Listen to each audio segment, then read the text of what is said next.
Welcome to all of you in my YouTube channel learn math clearly. तो आप हर mathematics की ABCD को समझ सकें, मैथमेटिकल कॉन्सेप्ट्स आपके लिए पेन ना क्रिएट करें, आप मैथमेटिक्स को एंजॉय कर सकें। इस पर्पज से हमने प्लेटफॉर्म पे थोड़ा सा वर्क करा आपके लिए। एक चीज़ मैं यहाँ क्लियर कर दूँ, जैसे थंबनेल में आपको दिख रहा होगा लखनऊ यूनिवर्सिटी एब्स्ट्रैक्ट अलजेब्रा। तो अगर अदर स्टूडेंट्स भी लेक्चर को देख रहे हैं तो बिल्कुल कंफ्यूज नहीं होंगे। एलयू स्टूडेंट्स को एक्स्ट्रा बेनिफिट ये है कि जो अपनी बुक फॉलो करते हैं प्रकाशन केंद्र की एग्जामिनेशन पॉइंट ऑफ व्यू से अंडर ग्रेजुएट मैथमेटिक्स में, वहाँ पे जिस सीक्वेंस में कंटेंट अवेलेबल होगा उसी सीक्वेंस में यहाँ पे एक्सप्लेनेशन मिल जाएगा। एक्स्ट्रा बेनिफिट है एलयू वालों को।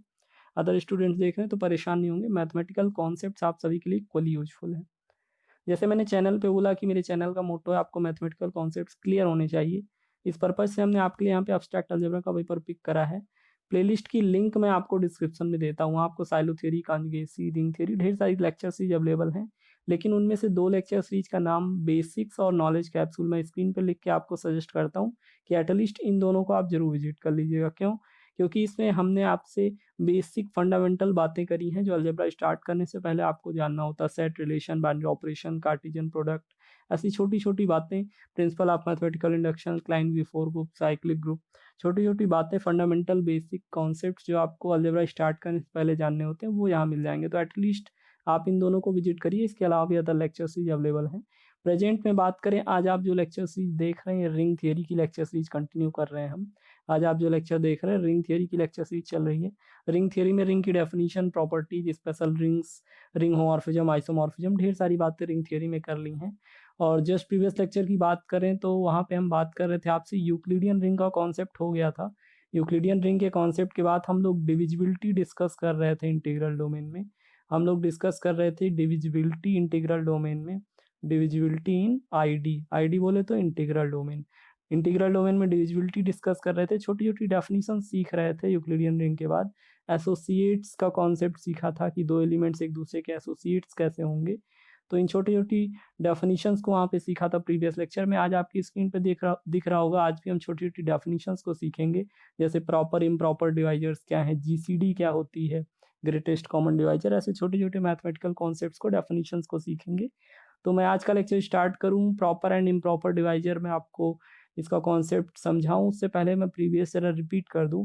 मुझे डिविजिबिलिटी और एसोसिएट का कॉन्सेप्ट रिपीट करना पड़ेगा आपके लिए। जिन्होंने 1 बाय 1 लेक्चर देखा उनको तो प्रॉब्लम नहीं है, लेकिन जो फर्स्ट टाइम लेक्चर देख रहे हैं उनके लिए मुझे जल्दी से रिपीट करना पड़ेगा एसोसिएट्स का कॉन्सेप्ट और डिविजिबिलिटी का। देन आफ्टर मैं प्रॉपर इम्प्रॉपर डिवाइजर डिस्कस कर पाऊंगा, अदरवाइज आपको समझ में नहीं आएगा। तो चलते हैं, जल्दी से रिपीट कर लेते हैं एसोसिएट का कॉन्सेप्ट और डिविजिबिलिटी का, फिर आते हैं छोटी छोटी डेफिनेशंस कॉन्सेप्ट सीखते हैं, आगे बढ़ाते हैं अपनी नॉलेज को। देखते हैं एसोसिएट्स और डिविजिबिलिटी का कॉन्सेप्ट एक बार रिपीट कर लेते हैं। देखिए अभी तक जो डिविजिबिलिटी का कॉन्सेप्ट हमने आपको पढ़ाया था, हमने आपको जो डिविजिबिलिटी का कॉन्सेप्ट पढ़ाया था उसमें यह बताया था, डिविजिबिलिटी का कॉन्सेप्ट प्रीवियस लेक्चर में पढ़ाया था मैंने आपको। वहाँ पे ये बताया था कि अगर आपके पास आर कोई इंटीग्रल डोमेन है, कोई इंटीग्रल डोमेन है। अभी जो लोग इंटीग्रल डोमेन नहीं जानते उनके लिए बस इतना बता दूं मैं कि अगर आर कोई नॉन एम्प्टी सेट है, चलिए रिंग से ही स्टार्ट कर लेता हूँ, रिंग हर लेक्चर में बताता हूँ मैं। आर कोई नॉन एम्प्टी सेट है, एडिशन, मल्टीप्लीकेशन, 2 बाइनरी ऑपरेशंस हैं आपके, ये अलजेब्राइक स्ट्रक्चर कहलाता है। ये अलजेब्राइक स्ट्रक्चर अगर 3 बातों को फुलफिल करे तो रिंग बन जाता है। पहला, आर अंडर एडिशन आपका अबेलियन ग्रुप हो, R under multiplication semi group हो और डिस्ट्रीब्यूटिव लार्ज होल्ड करें। तो अगर ये तीनों पॉस्टुलेट्स फुलफिल हो रहे हैं तो ये अलजेब्राइक स्ट्रक्चर आपका रिंग बन जाता है। क्या बन जाता है? रिंग बन जाता है।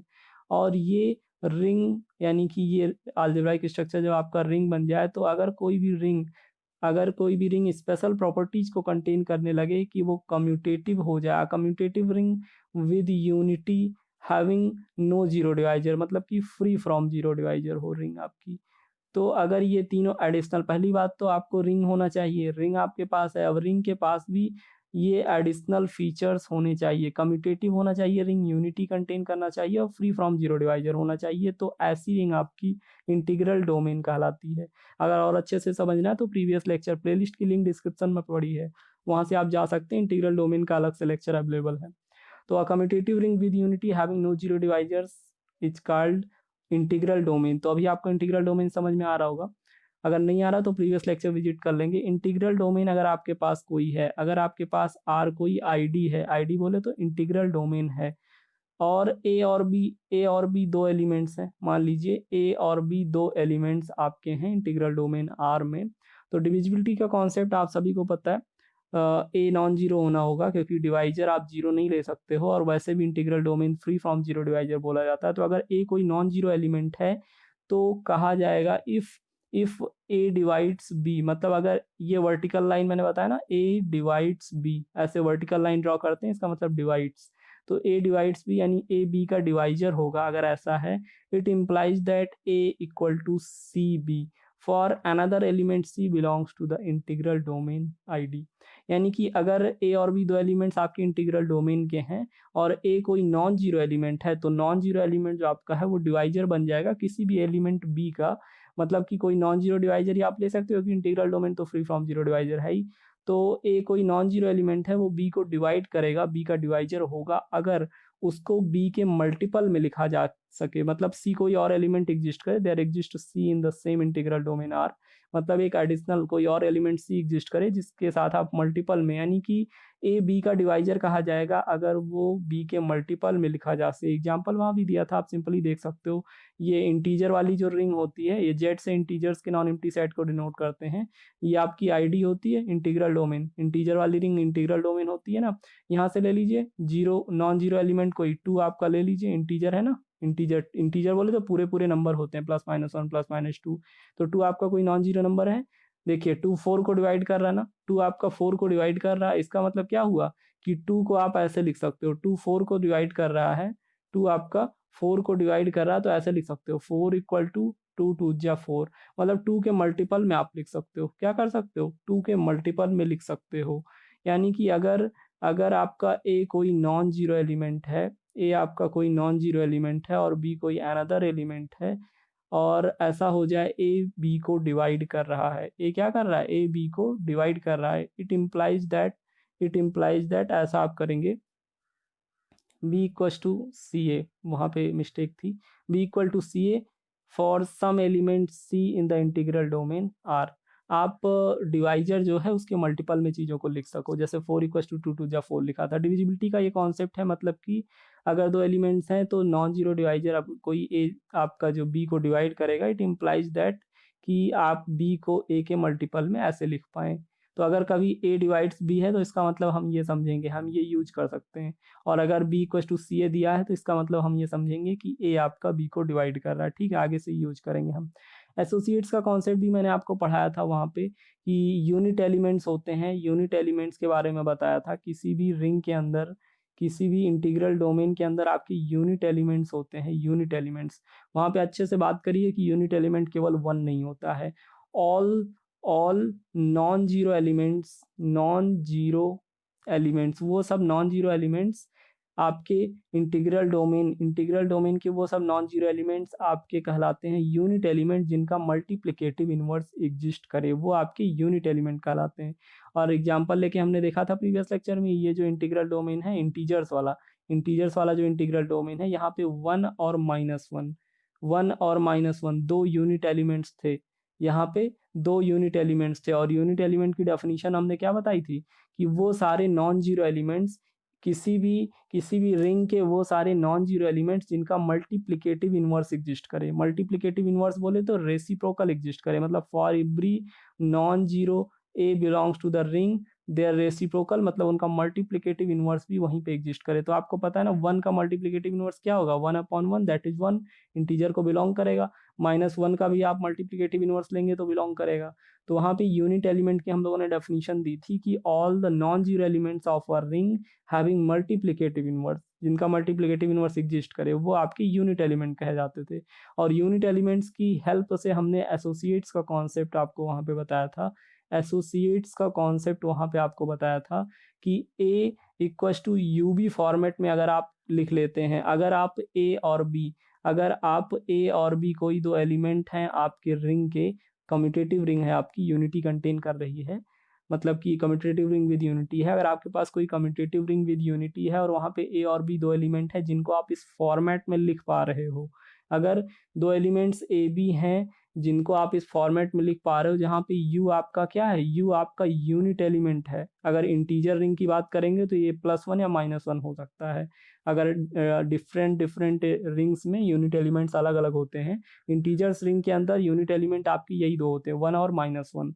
ठीक है, तो अगर आप ए और बी दो नंबर्स ले रहे हो, दो एलिमेंट्स ले रहे हो और उनको इस फॉर्मेट में लिख पाओ A equal to U B के फॉर्मेट में, जहाँ पे यू आपका यूनिट एलिमेंट है, तो ए और बी दोनों नंबर्स एक दूसरे के एसोसिएट्स कहलाते थे। एक एग्जांपल से समझ लेते हैं इसको, प्रीवियस मैंने बताया, जैसे आपका 3 को ऐसे लिख सकते हो ना, -1 इंटू -3।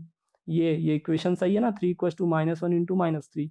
यहाँ पे देखिए 3 आपका कोई भी एलिमेंट है इंटीजर वाले इंटीग्रल डोमेन में, कोई भी एलिमेंट आपका 3 है और -3 भी वहाँ का एलिमेंट है। और ये -1 क्या है, -1 आपका यूनिट एलिमेंट है ना। इंटीजर्स की रिंग के अंदर 1 और -1 दो ही यूनिट एलिमेंट होते हैं। और यूनिट एलिमेंट की डेफिनेशन क्या बताई थी, वो एलिमेंट जिनका मल्टीप्लिकेटिव इनवर्स एग्जिस्ट करे। तो इंटीजर रिंग के अंदर केवल दो ही यूनिट एलिमेंट थे। अगर 3 कोई नंबर है और -3 दूसरा नंबर है, इन दोनों को आप इस फॉर्मेट में लिख पा रहे हो, 3 इक्वल्स टू -1 इंटू -3, जहाँ पे आपका यूनिट एलिमेंट है।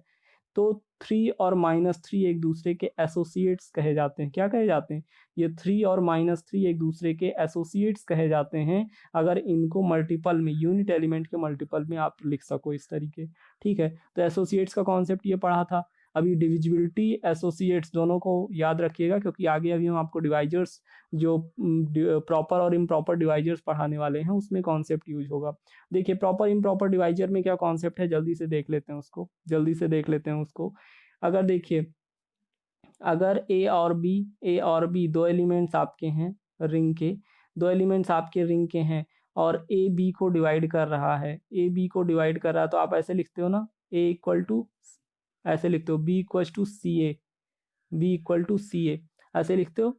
अगर ए बी को डिवाइड कर रहा तो बी इक्वल टू सी ए लिखते हो डिविजिबिलिटी के रूल से। और आपको एक बात ये भी पता है कि अगर सी आपका यूनिट एलिमेंट हो जाए, तो बी और ए एक दूसरे के क्या होंगे, एसोसिएट्स हो जाएंगे। इसका मतलब यहाँ से ये बात पता चल रही है कि अगर कुछ इस तरीके हो जाए, अगर ए और बी दो एलिमेंट्स आपके रिंग के हैं और उनको आप इस फॉर्मेट में लिख पाओ, A equal to C B या B equal to C A format में अगर लिखें, B equal to C A इस फॉर्मेट में आप लिख पाते हैं, तो इसका मतलब it implies that A divides B. इसका मतलब है ए बी को डिवाइड कर रहा है, और इसका ये भी तो मतलब है सी बी को डिवाइड कर रहा है। ये दोनों प्रोडक्ट में है ना, तो हम ये कह सकते हैं ए आपका बी को डिवाइड कर रहा है, या फिर ये कह लें सी आपका बी को डिवाइड कर रहा है। तो अगर कोई भी नंबर ए और बी इस फॉर्मेट में लिखे हैं बी इक्वल टू सी ए, तो इसका मतलब ये है कि बी के दो डिवाइजर्स एग्जिस्ट कर सकते हैं, एक सी एग्जिस्ट कर सकता है, एक ए एग्जिस्ट कर सकता है। ठीक है, अगर सी आपका यूनिट एलिमेंट बन जाए, तो बी और ए एक दूसरे के एसोसिएट्स हो जाएंगे। क्या हो जाएंगे, एसोसिएट्स। तो अगर किसी भी नंबर के पास उसके डिवाइजर्स जो हैं वो केवल एसोसिएट्स या यूनिट एलिमेंट हैं, मतलब कि अगर कोई नंबर या तो अपने एसोसिएट से डिवाइड हो या फिर यूनिट एलिमेंट से डिवाइड हो, तो बोला जाता है उसके पास केवल प्रॉपर डिवाइजर्स नहीं है, इम्प्रॉपर डिवाइजर्स ही एग्जिस्ट कर रहे हैं। एक एग्जांपल से इसको समझते हैं। देखिए, इंटीजर्स वाला इंटीग्रल डोमेन ले लेते हैं, ये इंटीग्रल डोमेन होता है ना इंटीजर रिंग वाला, इसको एग्जांपल ले लेते हैं। यहाँ से आप कोई एलिमेंट ले सकते हैं, जैसे एलिमेंट ले लिया 3 कोई एलिमेंट ले लिया, नॉन जीरो एलिमेंट, इंटीजर्स को बिलोंग कर रहा है। अभी देखिए 3 को ऐसे लिख सकते हैं ना, 3 इक्वल टू -1 इंटू -3, ऐसे लिख सकते हैं। अब देखिए यहाँ से इसको देखते हुए डिविजिबिलिटी के रूल से मैं दो बातें कह सकता हूँ। एक तो मैं ये कह सकता हूँ कि आपका -1 डिवाइड कर रहा है 3 को, -1 आपका 3 को डिवाइड कर रहा है, ये कह सकता हूँ मैं। और मैं ये भी कह सकता हूँ -1 also divides 3। A equal to C B format में चीज़ें लिखी हैं, तो इसका मतलब क्या है कि आपका -1 भी 3 को डिवाइड कर रहा है और -3 भी 3 को डिवाइड कर रहा है। और ऑब्वियस है, आप इस रिजल्ट को देख भी सकते हो खुद से। तो डिविजिबिलिटी के रूल से यहाँ पे -1 भी आपका 3 को डिवाइड कर रहा है और -3 भी 3 को डिवाइड कर रहा है। और जरा ध्यान से देखिए, इंटीजर्स का आपने एग्जांपल लिया है इंटीग्रल डोमेन, -1 आपका यूनिट एलिमेंट है। क्या है, -1 इस इंटीग्रल डोमेन के लिए यूनिट एलिमेंट है, मतलब इसका एक डिवाइजर, तो दो डिवाइजर्स आपने यहाँ पे पाए, 3 के लिए 2 डिवाइजर्स आपको मिले, -1 और -3। -1 तो आपका यूनिट एलिमेंट हो गया और -3 3 के लिए क्या होता है? एसोसिएट होता है ना। अगर आपने इस तरीके लिखा हुआ है तो एसोसिएट के कॉन्सेप्ट से 3 और -3 एक दूसरे के एसोसिएट्स होंगे। इसका ये सेंस हुआ कि 3 नंबर के लिए जो डिवाइजर्स आपको मिले, एक आपका डिवाइजर आ गया -1 यानी कि यूनिट एलिमेंट और दूसरा डिवाइजर आ गया एसोसिएट। तो ये 3 नंबर आपका कैसा होगा? ये 3 नंबर आपका प्राइम नंबर होगा। ये 3 आपका प्राइम नंबर होगा। ऐसे नंबर्स, ऐसे एलिमेंट्स किसी इंटीग्रल डोमेन के जिनके पास डिवाइजर्स जो हों वो इम्प्रॉपर हों। इम्प्रॉपर डिवाइजर का कॉन्सेप्ट ये है कि वो डिवाइजर या तो यूनिट एलिमेंट हो या फिर एसोसिएट हो। अगर किसी भी एलिमेंट के पास जो डिवाइजर्स हैं वो यूनिट एलिमेंट्स हों या उसका एसोसिएट हो तो ऐसे डिवाइजर्स इम्प्रॉपर डिवाइजर कहलाते हैं। ऐसे डिवाइजर्स क्या कहलाते हैं? ऐसे डिवाइजर्स आपके इम्प्रॉपर डिवाइजर्स कहलाते हैं। और इम्प्रॉपर के अलावा बाकी जितने डिवाइजर्स होंगे वो सब प्रॉपर डिवाइजर होंगे। एक एग्जांपल से और देखेंगे, जैसे आपने कोई एग्जांपल ले लीजिए इंटीजर्स वाली, इंटीग्रल डोमेन से ही ले लेते हैं, यहीं से एग्जांपल ले लेते हैं इंटीजर्स वाले से। 4 कोई नंबर ले लीजिए, 4 कोई नंबर ले लीजिए, इसका जरा इसके डिवाइजर्स ढूंढिए। इसके डिवाइजर ऐसे कर सकते हैं ना, 2 2 जा 4 है तो इसके डिवाइजर्स ऐसे ढूंढ सकते हैं। ऑल्सो 1 में भी ऑल्सो रिटन हियर, तो आप इसको ऐसे लिख सकते हो, 1 आपका 4 को डिवाइड करेगा, 2 आपका 4 को डिवाइड करेगा और 4 खुद को डिवाइड करेगा। तो 4 के लिए 3 डिवाइजर आए ना, कौन कौन? 1 2 4, 3 डिवाइजर्स आए 4 के लिए। अब जरा आप मुझे बताइए 1 क्या है? 1 तो इंटीजर्स के लिए आपका यूनिट एलिमेंट है, 1 आपका यूनिट एलिमेंट हो गया। और 4 क्या है? 4 आपका एसोसिएट्स बन जाएगा, 4 आपका एसोसिएट बन जाएगा। लेकिन 2 भी 4 को डिवाइड कर रहा है। यहाँ पे देखिए इस वाले केस में 2 भी 4 को डिवाइड कर रहा है और 2 आपका ना तो यूनिट एलिमेंट है, 2 आपका यूनिट एलिमेंट नहीं है क्योंकि 2 का मल्टीप्लिकेटिव इन्वर्स नहीं एग्जिस्ट करेगा। 1/2 इंटीजर नहीं है तो वो इंटीजर्स के रिंग के अंदर एग्जिस्ट नहीं करेगा। तो 2 आपका ऐसा डिवाइजर है जो यूनिट एलिमेंट भी नहीं है और एसोसिएट भी नहीं है। 4 का एसोसिएट कौन हो सकता है? 4 का एसोसिएट खुद 4 हो सकता है या फिर -4 हो सकता है। क्यों? क्योंकि यूनिट एलिमेंट 1 और -1 दो ही हैं। तो 4 को डिवाइड करने वाला डिवाइजर 2 ना तो यूनिट एलिमेंट है और ना ही ये एसोसिएट है। इसका मतलब 2 जो है डिवाइजर 4 के लिए ये प्रॉपर डिवाइजर है। 2 जो डिवाइजर है 4 के लिए ये प्रॉपर डिवाइजर है। 2 divides 4 and you can see from here that 2 is neither unit element. ये यूनिट एलिमेंट भी नहीं है इंटीजर्स वाले इंटीग्रल डोमेन के लिए। इस इंटीग्रल डोमेन के लिए ये यूनिट एलिमेंट भी नहीं है, यूनिट एलिमेंट भी नहीं है और 2 आपका एसोसिएट भी नहीं है। 4 का एसोसिएट भी नहीं है 2। तो इसका मतलब 2 आपका प्रॉपर डिवाइजर है, 2 आपका प्रॉपर डिवाइजर है। और बाकी जो दोनों डिवाइजर्स थे 4 के लिए, 2 डिवाइजर्स और थे ना, 1 और 4, ये दोनों भी तो 4 को डिवाइड कर रहे थे, लेकिन ये दोनों या तो यूनिट एलिमेंट थे या तो एसोसिएट थे। इसका मतलब ये हो गया कि अगर 4 के डिवाइजर्स की बात करें, अगर 4 कोई नंबर है इंटीजर्स के इंटीग्रल डोमेन में, इसके डिवाइजर्स की बात करें, इसके डिवाइजर्स की बात करें तो यहाँ पे 1 भी डिवाइजर है, 2 भी डिवाइजर है, 4 भी डिवाइजर है। लेकिन 1 आपका यूनिट एलिमेंट है और 4 आपका क्या है? 4 आपका एसोसिएट है। तो 1 और 4 ये दोनों आपके 4 के लिए इम्प्रॉपर डिवाइजर्स हैं। कैसे डिवाइजर्स हैं? इम्प्रॉपर डिवाइजर्स हैं। लेकिन 2 आपका ऐसा डिवाइजर है जो ना तो यूनिट एलिमेंट है ना एसोसिएट है, इसलिए 2 आपका प्रॉपर डिवाइजर है। तो प्रॉपर और इम्प्रॉपर डिवाइजर का कॉन्सेप्ट क्लियर हुआ। किसी भी नंबर के लिए अगर डिवाइजर्स जो हैं वो या तो यूनिट एलिमेंट हों वहाँ की इंटीग्रल डोमेन के लिए, या तो यूनिट एलिमेंट हों या फिर एसोसिएट्स हों, तो वो आपके इम्प्रॉपर डिवाइजर्स कहलाते हैं। और अगर वो ना तो यूनिट एलिमेंट हो और ना ही एसोसिएट हो नंबर का जिसको वो डिवाइड कर रहा है, तो प्रॉपर डिवाइजर्स कहलाते हैं। और मैंने यहीं पे एक बात और आपको बताई कि अगर किसी भी एलिमेंट के लिए, ये कोई भी आपका इंटीग्रल डोमेन है, आर आपका कोई भी इंटीग्रल डोमेन है, और अगर कोई भी नंबर ऐसा, कोई भी नंबर ए ऐसा एग्जिस्ट कर रहा है इंटीग्रल डोमेन में जिसके लिए जो डिवाइजर्स एग्जिस्ट कर रहे हैं वो प्रॉपर डिवाइजर्स एग्जिस्ट कर रहे हैं। अगर प्रॉपर डिवाइजर्स एग्जिस्ट कर रहे हैं तो ऐसा नंबर आपका रिड्यूसिबल एलिमेंट या फिर कंपोजिट एलिमेंट बोला जाता है। कोई भी ऐसा एलिमेंट रिंग का, इंटीग्रल डोमेन का, जिसके लिए प्रॉपर डिवाइजर्स एग्जिस्ट करें, वो नंबर आपका या वो एलिमेंट आपका बोला जाता है कंपोजिट नंबर या फिर रिड्यूसिबल एलिमेंट बोलते हैं या फिर कंपोजिट नंबर बोलते हैं। और इसका अगर नेगेशन देख लें अगर इसका नेगेशन देख लें कि कोई भी इंटीग्रल डोमेन के अंदर एलिमेंट ए एलिमेंट ऐसा है जिसको डिवाइड करने वाला डिवाइजर इम्प्रॉपर है। इम्प्रॉपर डिवाइजर्स, अगर केवल इम्प्रॉपर डिवाइजर्स एग्जिस्ट करें, अगर ए कोई एलिमेंट ऐसा है जिसके लिए केवल इम्प्रॉपर डिवाइजर्स एग्जिस्ट कर रहे हैं, तो ऐसा एलिमेंट इरिड्यूसिबल एलिमेंट या फिर प्राइम नंबर बोला जाता है। प्राइम नंबर के बारे में तो सुना होगा ना आपने। प्राइम नंबर के बारे में डेफिनेशन जो अभी तक पढ़ी थी, सुनी थी, वो यही तो सुनी थी ना कि प्राइम नंबर ऐसे नंबर्स होते हैं, ये प्राइम नंबर ऐसे नंबर्स होते हैं जो या तो 1 से डिवाइड हों या फिर खुद से डिवाइड हों। यही डेफिनेशन पढ़ी थी ना आज तक। ये डेफिनेशन इसलिए आपने पढ़ी थी क्योंकि आपने इंटीजर्स के साथ प्ले करा था मोस्टली, और इंटीजर्स वाली रिंग के अंदर यूनिट एलिमेंट आपका 1 होता है और -1 होता है। -1 को नेगलेक्ट कर देते हैं, डिवाइजर्स के केस में नेगेटिव अवॉइड करते हैं। तो आप 1 से डिविजिबल मान लेते हो या फिर p आपका खुद एसोसिएट हो जाता है। तो आप डेफिनेशन ये पढ़ते हो प्राइम नंबर की, या तो 1 से डिवाइड हो या तो खुद से डिवाइड हो। कोई भी नंबर या फिर डिवाइडेड बाई 1 हो या फिर डिवाइडेड बाई इटसेल्फ हो, तो आप प्राइम नंबर उसको पढ़ते थे। यही पढ़ा था ना डेफिनेशन। लेकिन अभी क्या सीखेंगे, अभी इसको जनरल करके ये सीखेंगे कि अगर कोई इंटीग्रल डोमेन के अंदर एलिमेंट p है, आपका p कोई एलिमेंट है, तो वो प्राइम नंबर बन जाएगा या फिर इरिड्यूसिबल एलिमेंट बन जाएगा अगर उसके डिवाइजर्स इम्प्रॉपर हों, उसके सारे डिवाइजर्स इम्प्रॉपर हों, यानी या तो वो यूनिट एलिमेंट हों। करस्पॉन्डिंग इंटीग्रल डोमेन के लिए जनरलाइजेशन पढ़ रहे हैं, तो केवल इंटीजर रिंग की बात नहीं करेंगे, सारे रिंग्स की पॉसिबल सारे इंटीग्रल डोमेन की बात करेंगे यहाँ पे।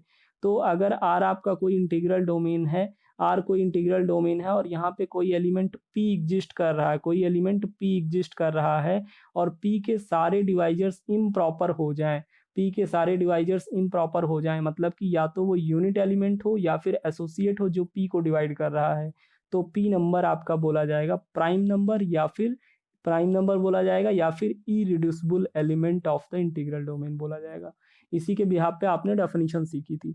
तो अभी कंपोजिट नंबर सीख लिया जिसके पास प्रॉपर डिवाइजर्स हों, और प्राइम नंबर सीख लिया। प्राइम नंबर ऐसे नंबर जिनके पास केवल यूनिट एलिमेंट और एसोसिएट्स यानी कि इम्प्रॉपर डिवाइजर्स एग्जिस्ट कर रहे हैं। चलते हैं जीसीडी का कॉन्सेप्ट भी सीख लेते हैं, जल्दी से। देखिए यहाँ पे जो मैंने अभी तक आपको बताया उसकी बुक किस लैंग्वेज जो मिल जाएगी आपको डेफिनेशन बुक में। प्रॉपर और इम्प्रॉपर डिवाइजर की ये डेफिनेशन आपको मिल जाएगी कि let R is an integral domain. अगर आपका कोई इंटीग्रल डोमेन है with unit elements U exist कर रहे हैं। अभी यूनिट एलिमेंट मैंने बता दिया था ना, ऐसे एलिमेंट्स जिनका मल्टीप्लिकेटिव इनवर्स एग्जिस्ट करे। तो अगर कोई नॉन जीरो एलिमेंट ए आप लेते हैं, then at least we have A equal to U B. मतलब ए अगर आपने कोई नॉन जीरो एलिमेंट लिया है इंटीग्रल डोमेन के अंदर, तो एटलीस्ट आप A equal to U B के फॉर्मेट में लिख सकते हो for U as unit element. क्योंकि देखिए स्टार्टिंग में ही बोल दिया गया कि आर आपका इंटीग्रल डोमेन है विद यूनिट एलिमेंट, मतलब आपके इंटीग्रल डोमेन के पास यूनिट एलिमेंट है, ऐसा बोल दिया गया शुरुआत में ही।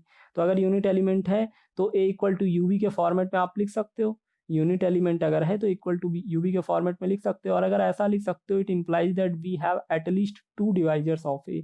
अगर कोई भी इंटीग्रल डोमेन है जो यूनिट एलिमेंट कंटेन कर रहा है, तो उसके नॉन जीरो एलिमेंट्स के लिए एटलीस्ट 2 डिवाइजर तो एग्जिस्ट ही करेंगे। कौन कौन?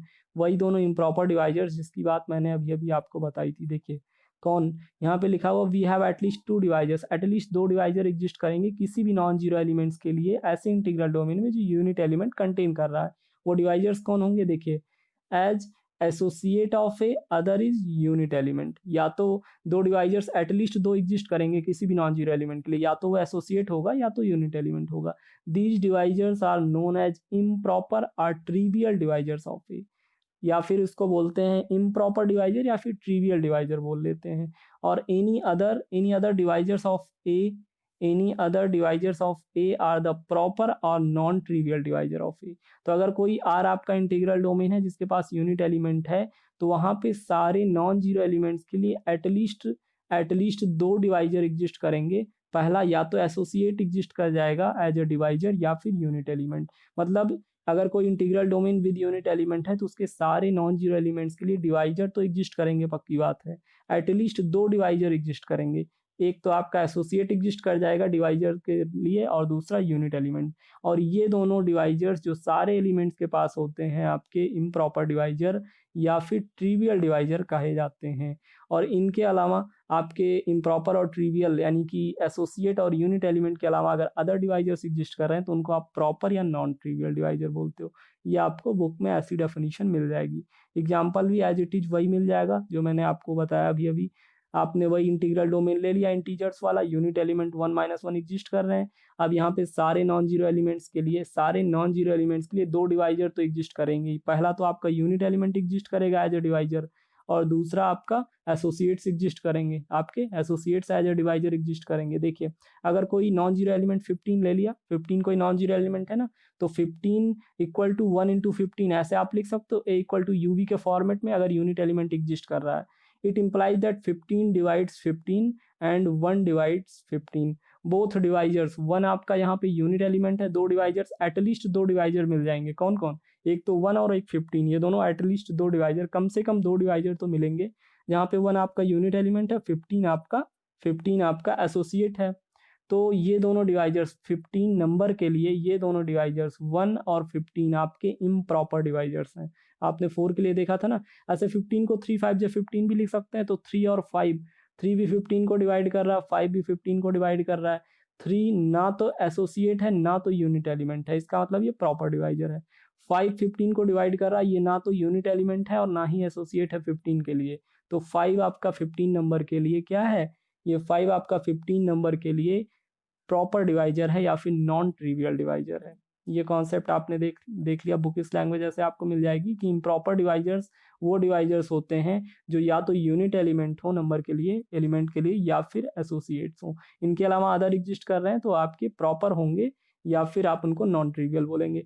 प्राइम एंड कंपोजिट एलिमेंट की भी डेफिनेशन देख लेते हैं जल्दी से, जो मैंने आपको बताया। अगर आर कोई इंटीग्रल डोमेन है, यूनिट एलिमेंट कंटेन कर रहा है, any non zero element of the domain, integral domain having only trivial divisors are known as prime or irreducible element। मैंने एग्जांपल देके बताया था कि ऐसे नंबर्स इंटीग्रल डोमेन के अंदर, ऐसे नंबर्स जिनके डिवाइजर्स केवल और केवल इम्प्रॉपर एग्जिस्ट करें, यानी कि केवल यूनिट एलिमेंट या फिर एसोसिएट्स ही उसको डिवाइड करने की एबिलिटी रखें। जैसे 3 आपका कोई एलिमेंट हो गया था यहाँ पे इंटीजर्स वाले इंटीग्रल डोमेन के लिए, 3 कोई एलिमेंट ऐसा था जिसको डिवाइड करने की एबिलिटी केवल दो नंबर्स के अंदर थी। एक आपका 1 था जो 3 को डिवाइड कर सकता है, दूसरा 3 था।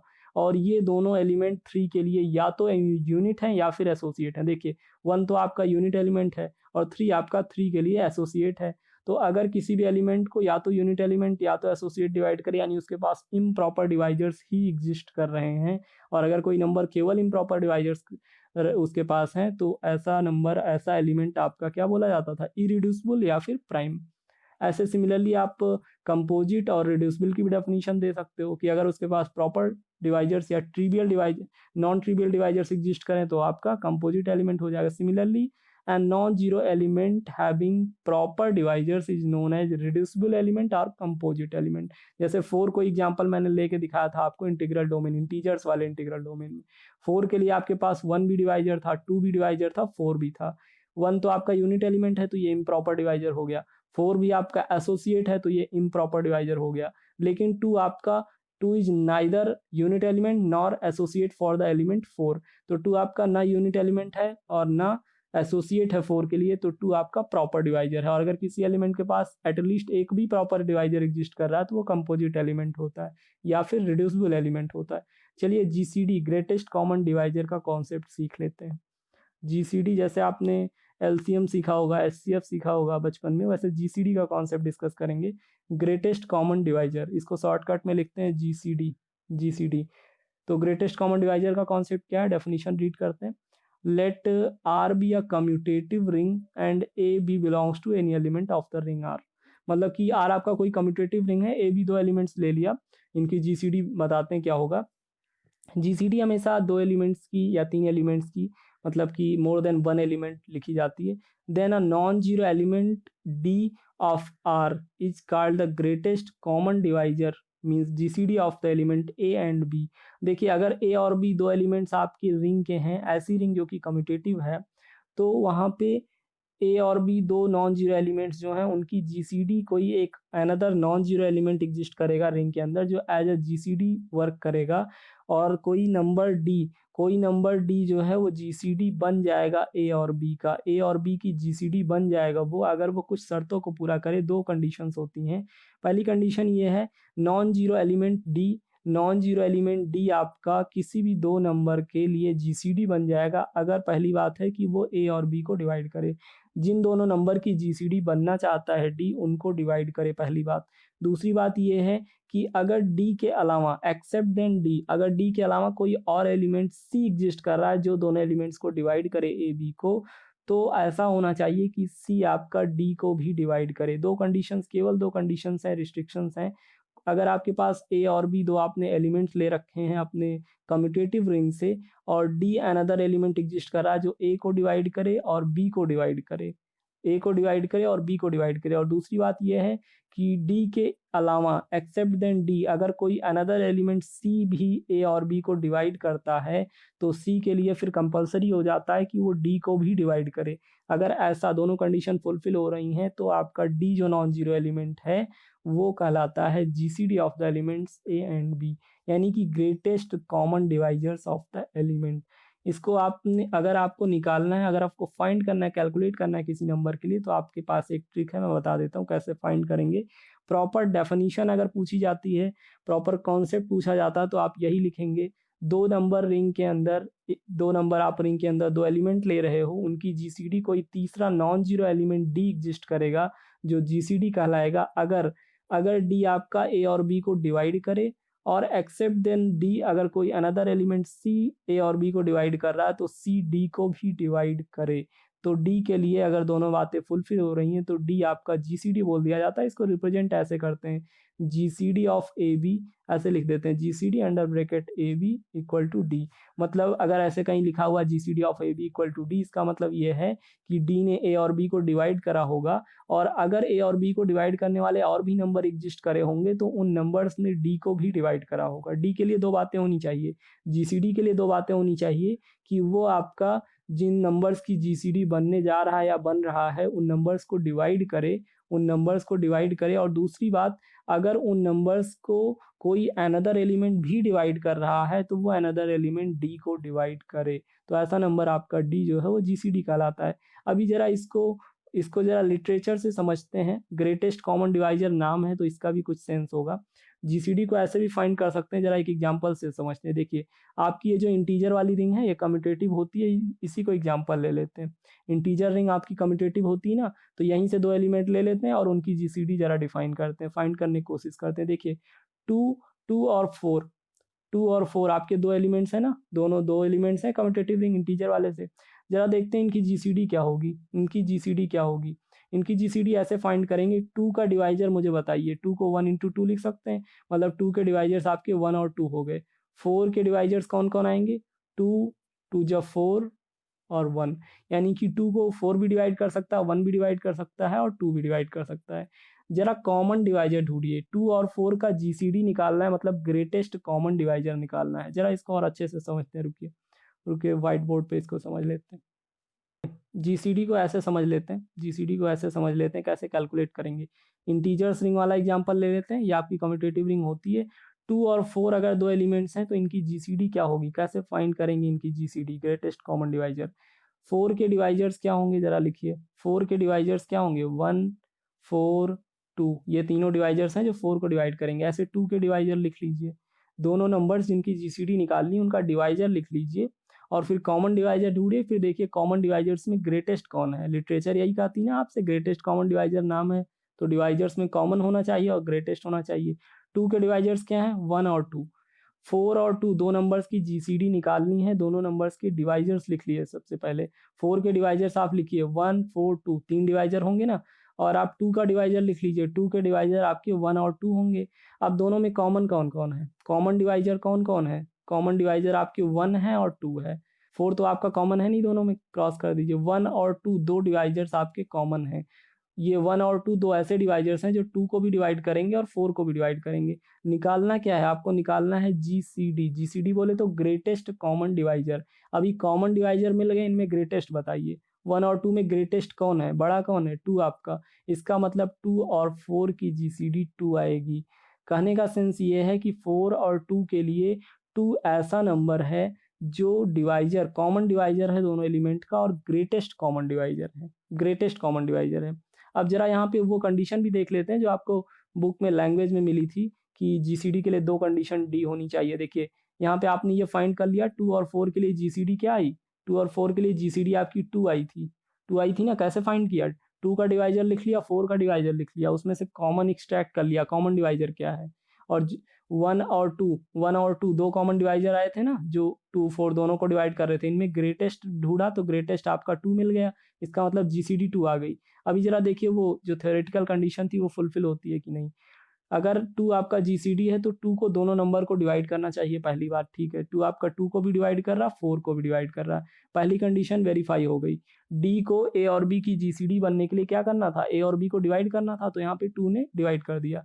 अब जरा देखते हैं कि अगर कोई और नंबर 2 और 4 को डिवाइड करेगा, कोई अदर नंबर 2 और 4 को डिवाइड करेगा, कोई और कॉमन डिवाइजर अगर मिलता है तो क्या वो 2 को भी डिवाइड करेगा। तो कॉमन डिवाइजर कोई और मिलेगा ही नहीं, 1 आपका मिलेगा, केवल 1 मिलेगा कॉमन डिवाइजर जो 2 4 को डिवाइड कर रहा, तो 1 2 को भी डिवाइड करेगा। 1 ऑल्सो डिवाइड्स द जीसीडी, मतलब 2 को डिवाइड कर रहा है। तो दोनों कंडीशंस फुलफिल हो गई कि अगर डी कोई जीसीडी है ए बी एलिमेंट का, तो जो जीसीडी बन रहा है एलिमेंट वो दोनों को डिवाइड करे, और अगर कोई अदर एलिमेंट डिवाइड कर रहा है उनको तो वो डी को भी डिवाइड करे। कैसे कैलकुलेट करेंगे, एल्गोरिदम क्या होगी वो आपको पता चल गया ना। चलिए एक और एग्जांपल ले लेते हैं, 3 and 2 इनकी जीसीडी जरा बताइए। एक और एग्जांपल ले लेते हैं, 3 and 2 दो नंबर्स हैं, इनकी जीसीडी बताइए। कैसे निकालेंगे, इनका डिवाइजर्स लिख लेते हैं और फिर देखते हैं कॉमन डिवाइजर कौन है और उसमें ग्रेटेस्ट कौन है। तो 3 का डिवाइजर कौन होगा, 3 का डिवाइजर कौन होगा, 1 होगा या फिर 3 होगा। 3 आपका प्राइम नंबर है ना, अभी अभी प्रीवियस में सीखा था। 2 का जरा डिवाइजर लिखिए, 2 के डिवाइजर लिखिए, 1 या फिर 2, 1 या फिर 2 होगा। अब इन दोनों में कॉमन बताइए, 3 का डिवाइजर और 2 का डिवाइजर आपने लिख लिया, अब इन डिवाइजर्स में कॉमन क्या है, 1।